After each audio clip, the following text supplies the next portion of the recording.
Hello, welcome to the Q&A Tech School. We are live here at the library at the Mesa Thinkspot. I am your host, Jonathan Kyle Hobson. Today's class is going to be on free versus paid editing options. So let's get started. You'll go to please submit your questions during the broadcast, and we will answer them. And we'll go to scene 1 here. Okay, so here we are. Let's go to our topic. I keep doing that every time. Okay, so here we are. Here's my friend Brandon. He's joining us today. Brandon's a cool guy. Brandon, you have anything to say? Hello, I'm Brandon Rouse. Just barely met this guy a few days ago, and he was gracious enough to let me come on. And this is just another experience, hopefully, that will help to,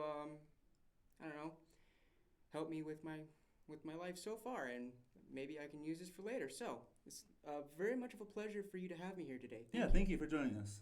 Thank you. Okay, so today's topic is on photo, video, and editing options. So we're gonna do the pros and cons of different video editing softwares, and we're gonna say what the difference between a free editing software, what advantages do free editing softwares give you, and what advantages do paid editing software get you. Obviously, the more money you put into something, the better the quality of it.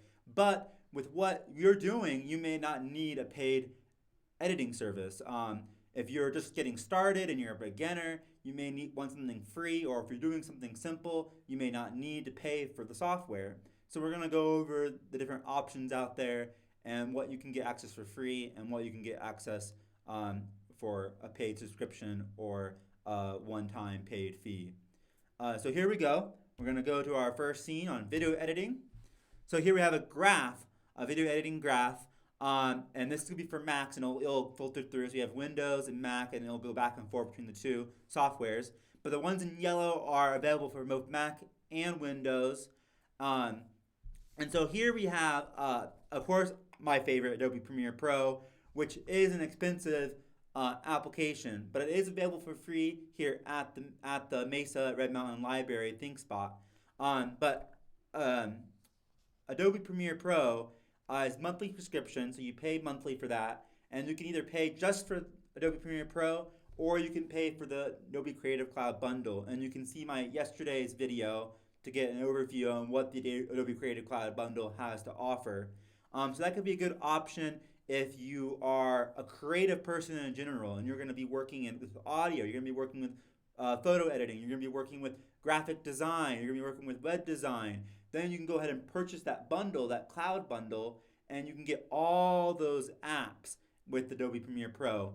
Another advantage with Adobe Premiere Pro is it's a cloud service, so you get access to like 15 gigabytes, I think, give or take, Adobe Creative Cloud space. And so you can upload your projects there, you can upload videos there, you can use it for whatever you want. And then you can go to a different computer and download your projects and work from there. And it'll also save your projects directly to the cloud while you're editing or whenever you click save. So that's a good advantage there, is that if your hard drive crashes, you can back your things up to the Adobe Creative Cloud. And again, you can purchase more Adobe Creative Cloud space at an additional cost. And then we also have Final Cut Pro, which is also a paid program, but it's a one-time paid program. So you just pay $299, $300 ish with tax and so forth, and it's a purely Mac program, so it only works for Mac. While Adobe Premiere works for both Windows and Mac, Final Cut Pro is only Mac. But it's a little bit less of a learning curve. It's a little bit more simplistic than Adobe Premiere Pro. Their Mac's approach is to kind of as a intermediator between like super advanced and and beginner, so it's like that intermediate in between. So it's really good if you're first trying to learn, but it's also good for professionals and people who are editing, in the professional community. So a lot of professional entertainment companies will edit in Final Cut Pro, and so it's good. It's easier to learn on, and it's good for all stages of learning. So it's really good, and it's for Mac. And there's a lot of plugins you can buy for both Adobe Premiere and Final Cut Pro. But in order to really make Final Cut Pro, I believe, compete with Adobe Premiere, you really need to buy a lot more plugins. So that's where Final Cut Pro can get more expensive. It's because to get those extra color correction tools and to get some extra effect tools and all that kind of stuff, you got to buy additional plugins. And I don't use Final Cut Pro as often. I learned on it originally, so they may have upgraded it since I've last used it. Since I last about a year ago since I last used it. So they may have upgraded it since that year, and you get. I think most upgrades are free. All upgrades are free for the Final Cut Pro, so they'll continue doing that and down the line. And then we have Lightworks. Now Lightworks is free, but it also has a pro version. I think the free version, if I'm incorrect, I maybe puts a watermark on your project. And the pro version doesn't, so you can pay to remove that watermark. And so it's for both Microsoft Windows and Macs, but it's also for Linux too. So that's a cool thing. If you have a Linux, Lightworks is for you. And it's pretty advanced video editor. I mean, it's pretty complicated. It has all the features you need. Powerful support for background processing. It enhances your video. People really love the keyboard enhancement. So it has a lot of keyboard shortcuts in Lightworks, and it's really easy to maneuver that way. Multicam editing. So it has a pretty impressive real-time effects and editing. So Lightworks is a pretty good option, and it's cheaper than both Final Cut Pro and Adobe Premiere, and it's a one-time fee.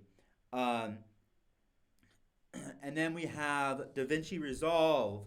DaVinci Resolve is more of a color correcting program, though they do assembly and some basic editing on it, but it's mostly a color correcting program, and I use it, and it has a free version and a more advanced paid version. So with the free version, you can only export in 1080p. With the more advanced version, you can export in 4K, 8K, and higher resolutions.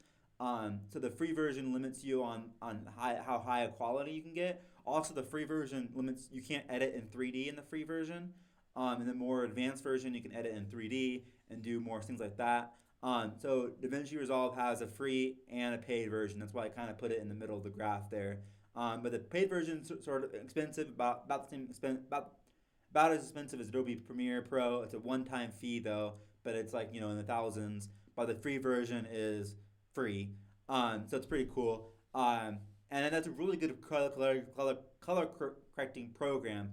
And before Adobe Premiere had their update over the summer, I would use DaVinci Resolve purely as my color correcting program. But the recent Adobe Premiere update added color correcting tools, made it a lot more effective to color correct. But DaVinci Resolve is a really good color correcting tool and basic editing tool as well.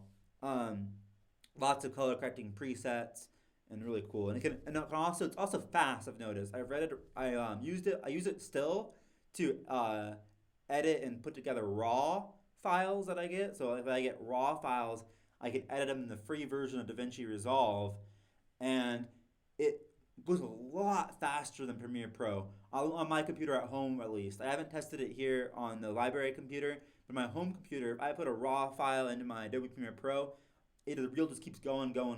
I think it basically froze because I can wait a day and it's still going. So if I put it in DaVinci Resolve, bam, it's going. Also, the exporting is fast. So DaVinci Resolve is a really fast program, I've noticed with my brief use of it.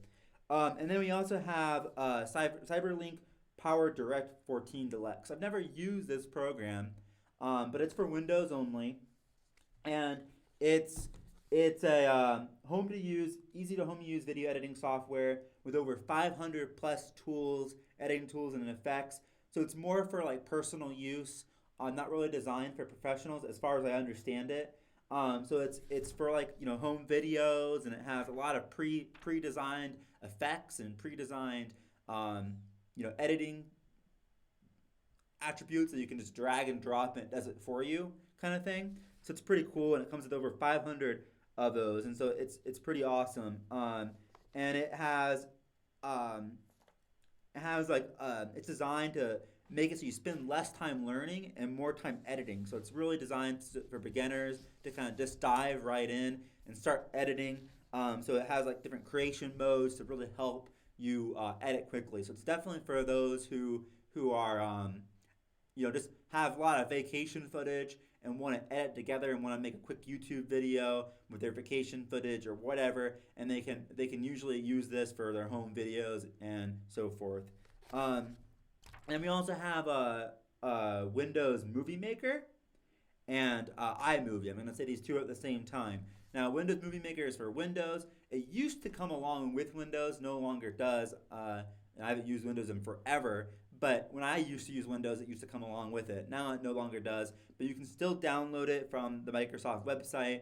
And it's a pretty handy tool. This has your basic effects, your basic editing. It's difficult to do chroma key. It's difficult to do more advanced stuff. So it's no, if you're semi-pro or professional, not for you. iMovie or Windows Movie Maker. But if you're just a person who suddenly has a video, you don't want to bother with getting like one of these other programs I mentioned, then you just quickly get Windows Movie Maker if you're on Windows or iMovie, which iMovie still comes with Mac. So iMovie comes with any Mac you have. It's already downloaded, already installed. So you can use iMovie or Windows Movie Maker.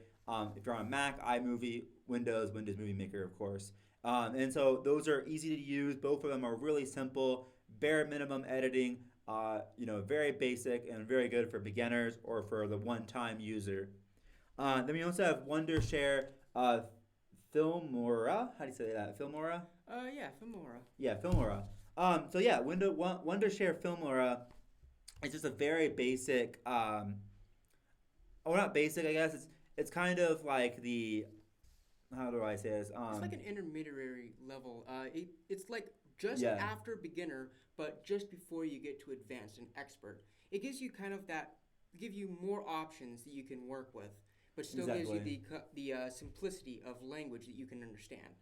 End user. Yes, exactly. And so it's like the free project kind of people, people who kind of promote things, do things for free. And so it's open source. That's kind of what I'm trying to say too. It's open source. Yeah. So it's open source kind of thing, and it's very powerful, creative, beautiful. They've done really well in the design. They've done really well in their marketing. They really promote it, and they have a paid version, which gives you more features. But their basic version is free, and you can do music, text. You can apply special effects, and you can get a professional-looking movie from this product. With a very, very simple product. And again, I think you have to pay for some more advanced features. But I haven't used this one, so I may be wrong on how their paid versus free works. But yeah, so it's a really good product. And I haven't used it, but I know that Wondershare does a lot of cool things, and they have other things too. Wondershare has a whole bundle of products they offer. They do one for audio, and then they do one. They have like a clip converter that converts files to other formats. So Wondershare is and I think it started out as open source. Maybe they're now not, but they did start out as open source a long time ago. Now we're going to go on to photo editing. So photo editing, there's a lot of different options in photo editing. So let's go to our next scene here. And now we see a graph that has different photo editings. Again, I'll go back and forth between Mac and Windows. And so we have tons of different options for photo editing. I couldn't do everything, because there's just so many options out there. So I only had to show you guys a couple, ones that I thought stood out. But again, with anything here that I'm talking about, it may be good to go on to Google and type in top 10 list of whatever you're looking for, whatever the program is, and look for yourself what would best look for you. Because all of these different programs, they all have little, they function differently, they're laid out differently. Some people may learn better in other programs, some people may learn better on one over the other. So they're all kind of oriented for different personalities and different styles of editing. So here with photo editing, first I'm going to mention Affinity Photo. Affinity Photo is only for Mac, and it's about $40. And there's a lot of big fans for Affinity Photo. A lot of people like it. It's a really good alternative to Photoshop. And there's no subscription fees. It's a one-time pay, and it gets free updates, regular free update for at least the first couple years. So I think they stopped giving you free updates after a couple years, which is weird to me. But I guess it makes sense because they may completely change the program, I guess is the assumption. Yeah, so Affinity. Oh yeah, and they're also, I guess they're designing something for Windows. It says here in my notes. So I guess they are going to come out with Windows version eventually. So they will have a Windows. So you can probably check into that. They may already have one. So my information may be a little bit outdated on that. So you can check to see if they have a Windows version. And see, I actually have already looked into this Yeah. this project, and see, the idea is that you've got the Mac user, you've got the Windows user, uh, but it's really really hard Yeah. to go between systems. And so with the program, you can't necessarily merge the two systems together, but it makes that meshing period and how much data you actually lose between the Mac and the Windows computer. It allows you to get together really pretty cleanly. Oh yeah, yeah, exactly. With the next one on the list is that you're talking about? Yeah. Well, Oh that yeah. and the Affinity Photo as well for the version they're trying to make for Windows. Oh yeah, that'd be perfect. Yeah, like make it easy so that people can switch back and forth. Yeah, that's really great advantage. It's always good to have an app that does that, an application that does that, because then if you have a buddy who works on Windows, like you're saying, or a buddy that works on Mac, then you guys can just go back and forth changing your project. And I think that's really important for video, and that's another reason why I like the Adobe products, because Adobe does that too, with all video editing and photo editing, and that's why I really enjoy them. So there's a cheaper option out there that's good for people to know, because then they can do that with like Affinity Photo or a video editing tool that's available for both Windows and Mac. Next we have how do you say that one? Serif or Serif. Serif Photo Plus X8, kind of a long name there. But this one is a little bit more expensive, but I think it has features closer to Photoshop, a little bit more advanced. It's $114, give or take there, and it's primarily on Windows, known to be on Windows. But again, it's going into I think they're working on a Mac version, and it's trying to compete with Affinity Photo. So it's kind of like an opposite of Affinity Photo. So it's for Windows, and they're definitely way better because you're paying for that price, so they're way more expensive. So they have more features that Affinity Photo offers, but it's that price range. So it's what you really need. So I mean, if you're interested in those two products, you can compare their tools and see what they offer. See what if you want the cheaper option or the more expensive option, kind of there. Again, but right now it really depends on one's for Windows and one's for Mac. So it really depends on what direction you want to go with that. And so yeah, so it's very direct to Photoshop. It tries to compete with Photoshop and tries to really get those tools that Photoshop has for a lower price. And it's yeah, and so basically it's a good program, but I mean it's what you get, what you pay for, right? So you are gonna get those tools that are like Photoshop, but since you're not paying that subscription fee of those enhanced tools that Photoshop offers, you're still gonna still gonna sacrifice some things there. I mean, it's harder to learn I've heard in Photo Plus. It's harder for people to learn there. It's more complicated of a layout there. It's not as sleek as its competitors, but if you're okay with that, if you're okay with like kind of figuring things out and having that puzzle there that you have to solve and taking longer to learn, if you're okay with spending less money and more time, then that's a good option for you. So then we have other things here. We have Acorns for Mac only. They're about $30, and they were actually created by a group of hobbyists and artists who were on a budget, who wanted a program that was affordable, that could do what they needed to do. So they grouped together and they created Acorn. So it's a very affordable price photo editing software. It has layer styles, it has filters, curves, leveling, blending modes, and all of it kind of basic editing tools there. And so the latest version is Acorn 5, which has added improved speed and enhanced features, enhanced interface. And so there's a lot of improvements that they're constantly making to that program. And I think they give you those free updates. And so it's a really cool program. And then we have GIMP. Now GIMP is an open source photo editing software, really amazing. I've used GIMP in the past. GIMP is very much like Photoshop. It's like Photoshop's underling. It's almost copies Photoshop in a way. It's very similar to Photoshop. They kind of use the same tools. It's also available on Linux, Mac, and Windows. So it's very open source and available for all the different ranges. It had raw photos. It's really cool. It has a wide set of tools: color correction, cloning, selection, enhancements. The team that oversees the development is constantly working hard to make it compatible and up to date. So it's really cool. It supports basically any file format you can think of. So GIMP, I definitely suggest if you're looking for an advanced editor and you're on a severe budget and you can't afford paying for Adobe Creative Cloud or anything like that, and you want a professional like editor, then GIMP is your choice there. If you don't want to pay for those middle ground programs, then GIMP is definitely your choice that you want. So it's definitely a bridge of Adobe products. So it's definitely that bridge there for Adobe. And it has a managing tool too that built in, so it helps manage your photos as well, which is really cool. And that's what I'm going to say here soon. Adobe Lightroom. So Adobe Lightroom is if you see like Adobe Photoshop as basically a manipulation tool for photos, more of a manipulation tool, so you can like manipulate photos, and you can also create graphics in Photoshop, and you can also just do the bare basic editing of photos, but you can manipulate photos, create masks, do chroma keying.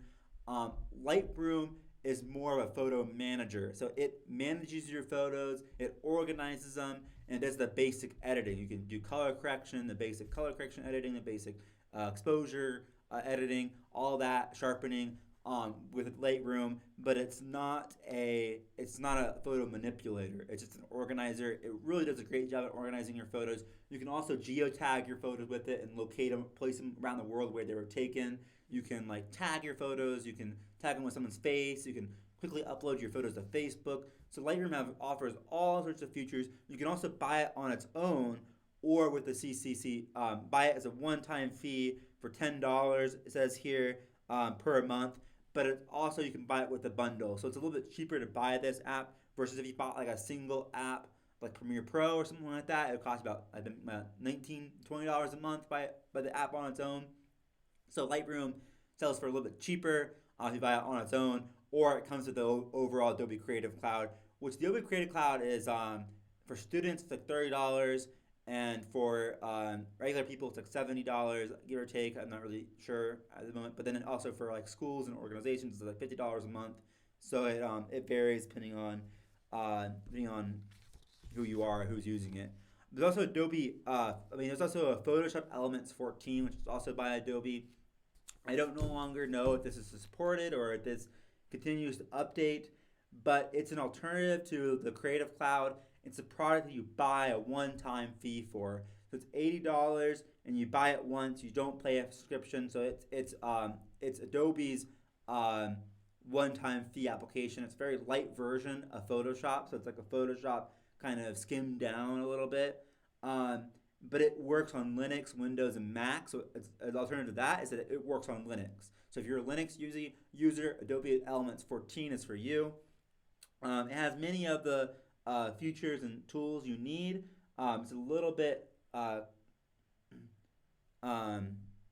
watered down, so it's a little bit watered down, but it has all the basic tools, and it's also it makes it really easy to merge photos together. So it's really good for that. You can do all sorts of cool cropping and merging and add extra effects, and you can make Facebook profile photos and cover photos. So it's a really cool program. And then last one we have is for Windows only. It's called Paint.net. I think this used to be the photo editor program that this is like the current version of the old Paint. If you're as old as I am or something like that, then in the old Windows programs that had Paint and you could go in there and do different things with it. This is like the newer version of that. And so Paint.net is free. It's completely free. It's really cool. It has a bunch of useful tools. And it's definitely great photo editing. It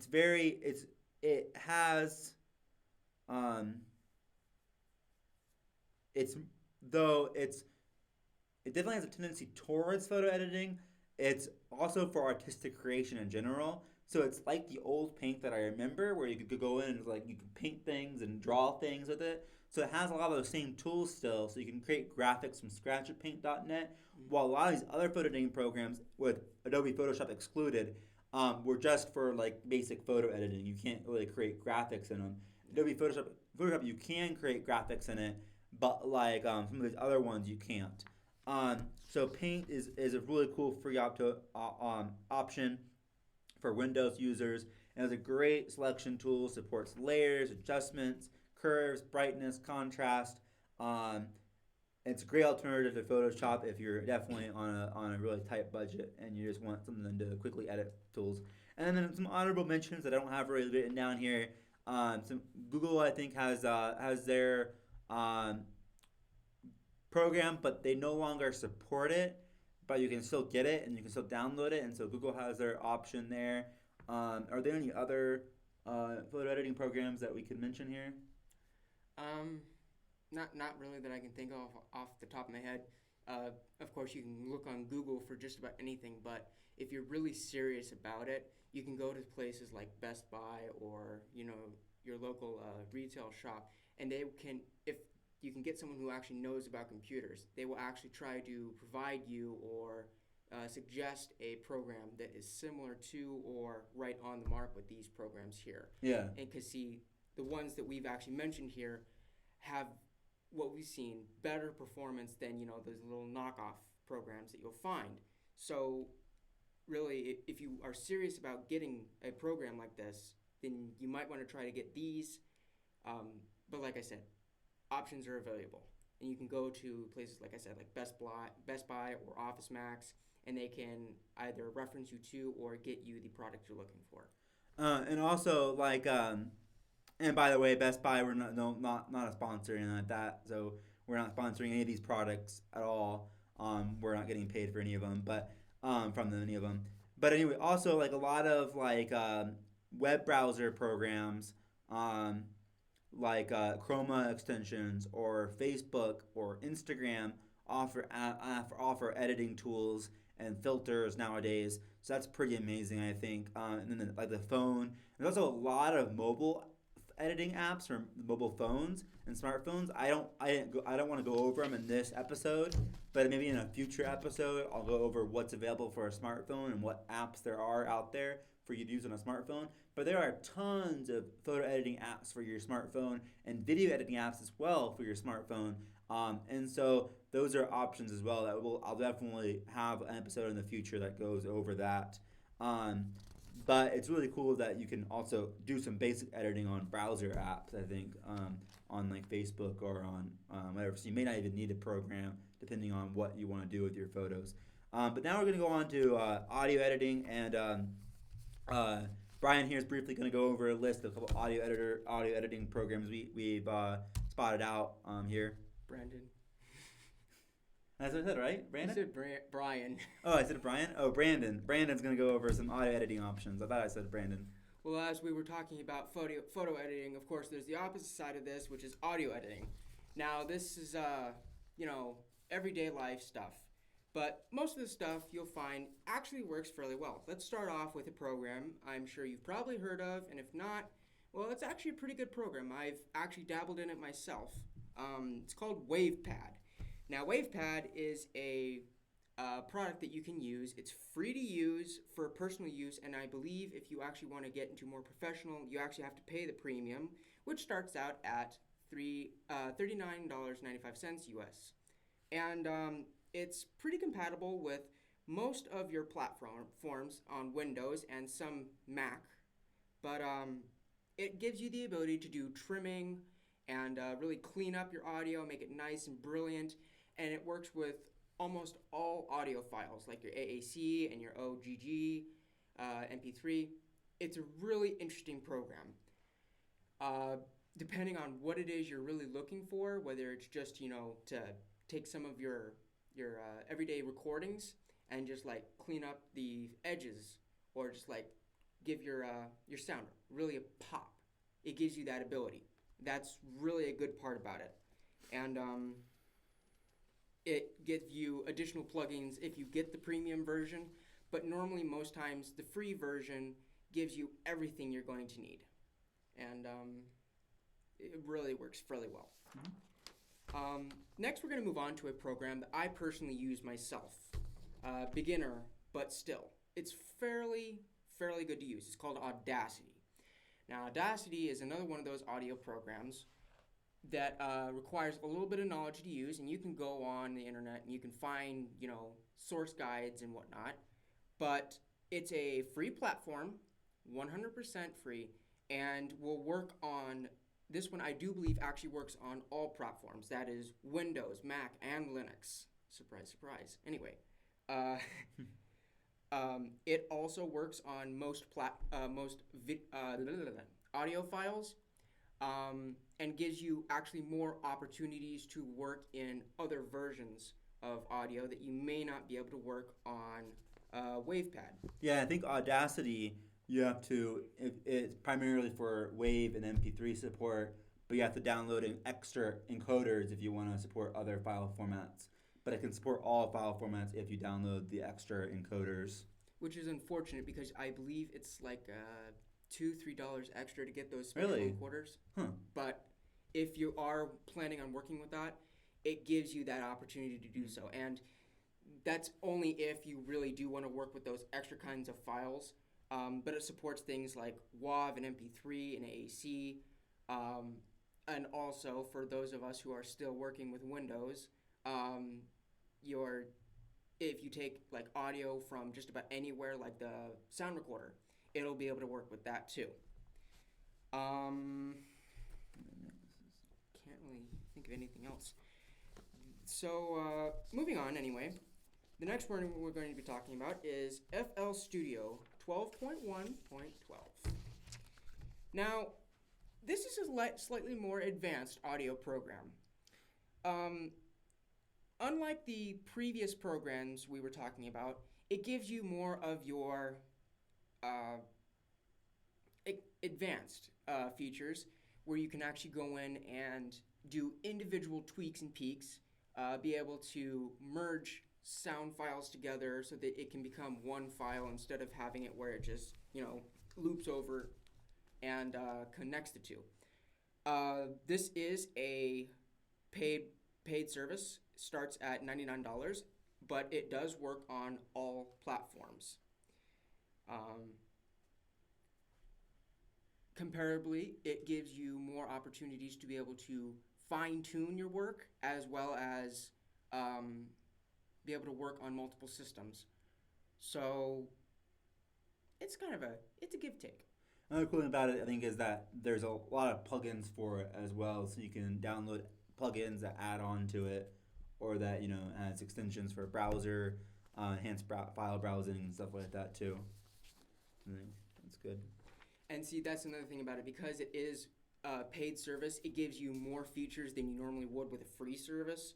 If I'm not mistaken, I probably am though. Yeah. It has a library that you can go on to, so you can look, if you're looking for a file specifically, but you do not have it, I think it comes with a library service that you can actually go and reference. Like, old movies, they've got those sounds you really, really like. You can go and get those. I'm not sure, though.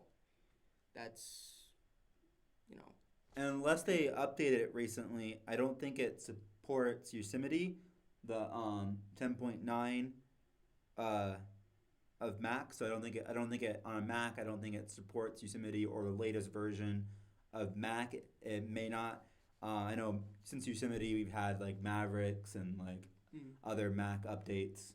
So it may not support the latest version of Mac. But there could be a newer version out there that's available. And see, you're not going to find this program a whole lot. Most people will use these other services. But if you are interested in really doing touch-ups, this is a really wonderful program. And like we were just talking about, it may not be supported by certain things. So that's because it was a started project and it was finished, but hasn't had a whole lot of its technical updates in a really long time. So it's pretty much set in stone. So if your computer can't handle it, maybe you can see if there is other update packages that you can get. But other than that, I have no idea. Is this Ardor? Ardor? Yeah, I think that's right. Ardor. It's a digital audio workstation that lets you record. So this one's like a lot for recording and lets you mix your tracks. While the other programs we mentioned briefly before did do recording, but they were very focused on like editing your audio files. This one you can record on and mix your tracks together. So it's if you're like a singer just getting started, this is really cool. And for some reason, like it's not completely free. It costs $1 to buy. So That's it's a little weird. And that's actually the beautiful part about this program. This one is pay your own price. You have to pay at least pay your own price. Okay, yes. Yeah, it's at least $1. Okay. But that's actually the beautiful part about it. That's kind of how they get some of their rating. They use how much people pay for the program. Now this one, like he was saying, gives you more of that ability to mix. It also gives you the opportunity to work with MIDI files. If you are someone in the musical industry or have just, basic talent, you can use those types of files that would be used on an instrument, such as your basic keyboard and whatnot, so on and so forth. And that's really, really important if you have, specific sheets that you want to update or give better quality to, which unfortunately is not supported by the other types of programs we listed before. But again, that is if you want to pay your price for the product. And it's great because this one's actually also used a lot by audio engineers, like legit audios and professionals use this like program. So it's definitely good for beginners and for advanced users that are on a low budget. In the beginning, maybe, but they're willing to pay if they're not. If you're not, if you always give them more money if you can afford it, right? And hence also the reason why it is a pay your own price tool, because they've got all these people who are actual audio engineers, so they've already got, some of that base. It is a RAM intensive program, so it does take a lot of RAM on your computer.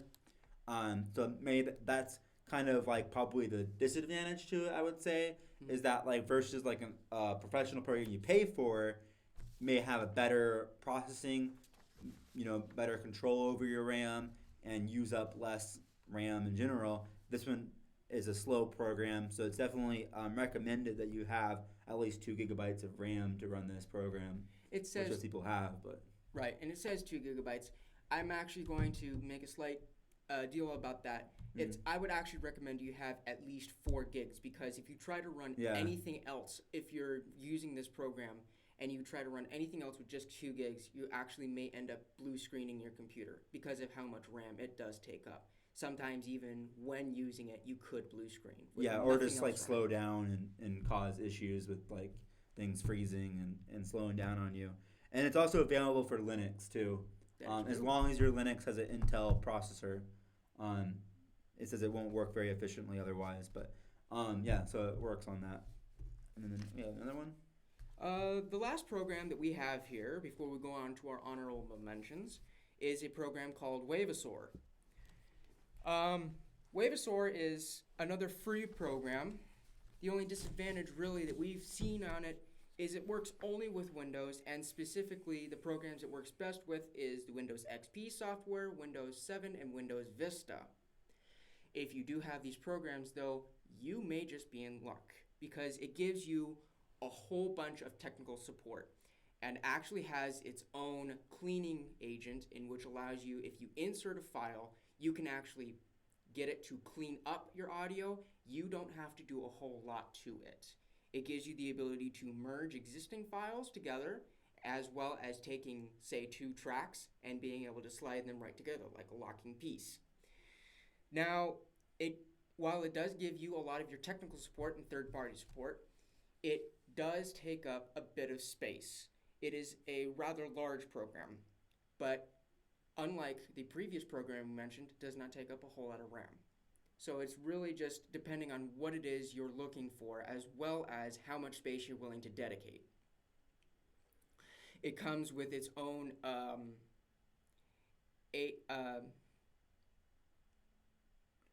it also has a really customizable UI interface, so you can like change skins and kind of manipulate the interface to kind of customize your personality. That's actually what I was trying to go for. Yeah. Sorry. it gives you that ability to change the face of it so that you can, more user-friendly, which is really a really cool tool to use, just in the fact that it gives the user the ability to interact with the program instead of just being, oh, here you are, this is you. It gives you that ability if you choose to. Another two programs that we have on the graph here is Adobe Audition CC, which I can talk a little bit about, and then Pro Tools 11, which you'll talk about here in a second. Adobe Audition CC, again, is part of that Creative Cloud bundle that I really like personally. And it offers all the editing tools you'll probably ever really need. But it's I think that probably Pro Tools 11 or there's probably other audio editing tools that musicians, that people specifically work in audio and singing and music probably prefer. But for like what I do with movie editing and editing audio with my movies and like doing soundtracks with that and multiple tracks, Adobe Audition does that. Again, it's part of a bundle of apps. You can also pay for it on its own, and it's a monthly prescription, so it's kind of expensive.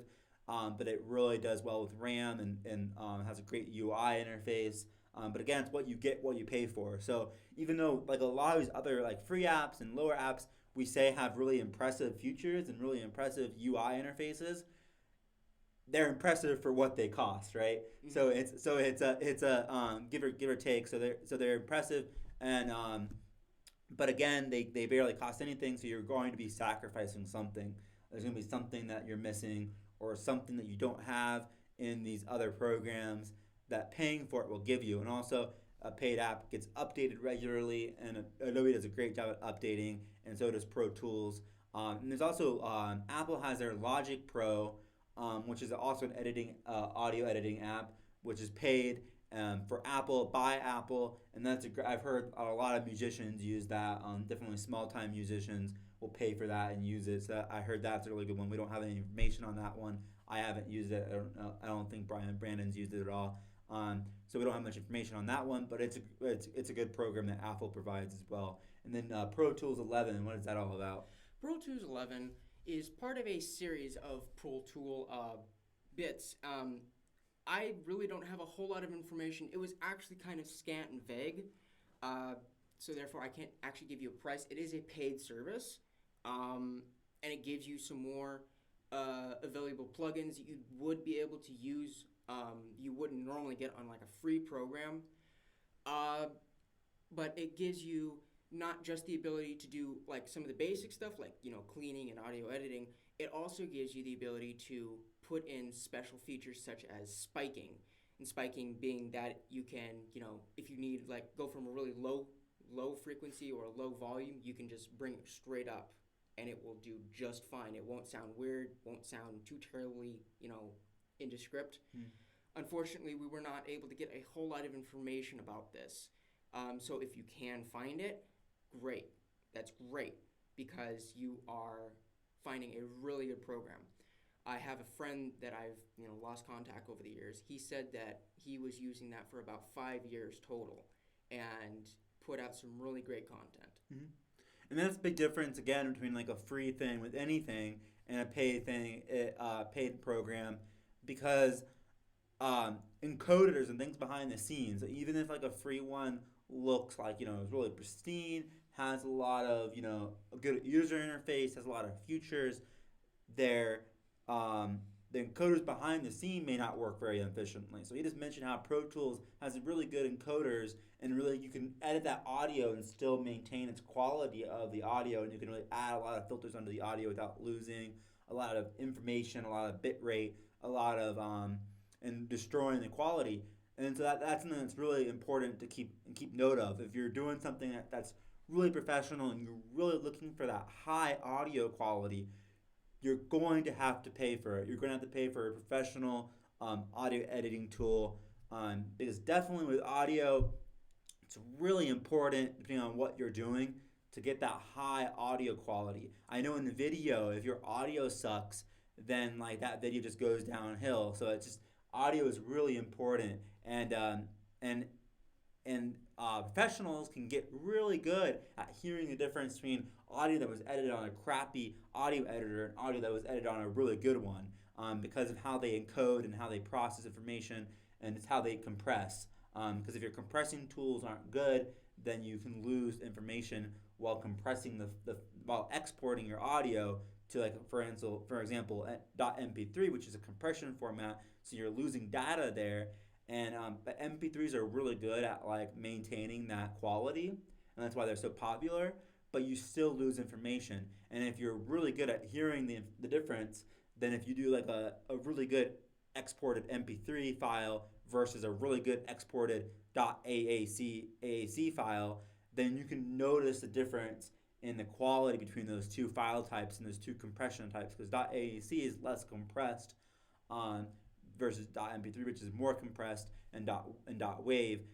So it really makes a big difference behind the scenes, what's happening behind the scenes, what kind of processes are happening, what kind of encoders are going on, and it also makes a difference. That makes a difference with how your computer handles the program, whether your computer will crash or freeze or have a hard time processing. It really makes a big difference on how the RAM is handled, how your graphics card is used or not. And so it's really important to look into that. If you're looking at something that runs effectively on a professional level, then that's important to keep in mind with video editing especially, and audio editing, and also photo editing in some cases. Photos are usually less data intensive than both audio and video are. Yeah, so that's pretty much all the programs that we have to mention, unless you have any more. Well, just to put a last two notes on the previous program we just talked about. As far as compression goes, you could take two files and merge them together, and one thing that my friend showed me is really quite surprising. It compresses it down so much that it actually shows less than what you had before, but you just put in almost twice the content. And then the second thing I'd like to put in is the platform on which you can use it on. Like I said, couldn't find a whole lot, but I knew that he used a Windows-based system. The latest version in which he used was a Windows 7, so I know it works for that. Unfortunately, above and beyond that, I have no idea. But I have heard that Pro Tools is a popular program, and they offer a bunch of other things. I think they offer something for video, they offer something for photos, so they are a good program to use, and they're pretty popular. And so that's all of the programs we really have to overview. So we're gonna close out here with a closing intro. Make sure to catch us next week. We're doing on Tuesday. We are launching the Q and Bert show, which should be really cool. Kind of like, it's gonna be funny and awesome show. And then Thursday we're doing the end of the world. So we're gonna go over end of the world technology, how technology will behave if the world collapses and society breaks down. How what happens in a disaster scenario? What happens to the internet? Where does that go? If zombies attack, or if global warming finally ends our society. And then on Friday, we'll have 3D kind of world experience. So we'll go over 3D printers, we'll go over 3D animation, 3D scanning, and hopefully we'll have an expert on the subject come in from Stacks 3D if everything works out, and they'll come in, they'll representative, and they'll talk about that, and it's gonna be really cool. And so we'll have some examples of how a 3D printer works, and we'll show it printing. It's gonna be really awesome. And and then that's pretty much it. And keep track on Facebook for future episodes, and track us there. Like us on Facebook, subscribe on YouTube, follow us on Twitter. By the way, Twitter is dying, I've heard. So that's pretty intense. Apparently they're going downhill. Apparently, from NPR, from what I heard from NPR, they in all the years they've been around, no matter all the popularity they have, they're still not making income. They're still not making any profit. So they're having a difficulty with profit there, and so their stock's been going down. That's side news. Anyway, keep following us, and we'll keep posting videos. So Qonda Entertainment is out. Yeah.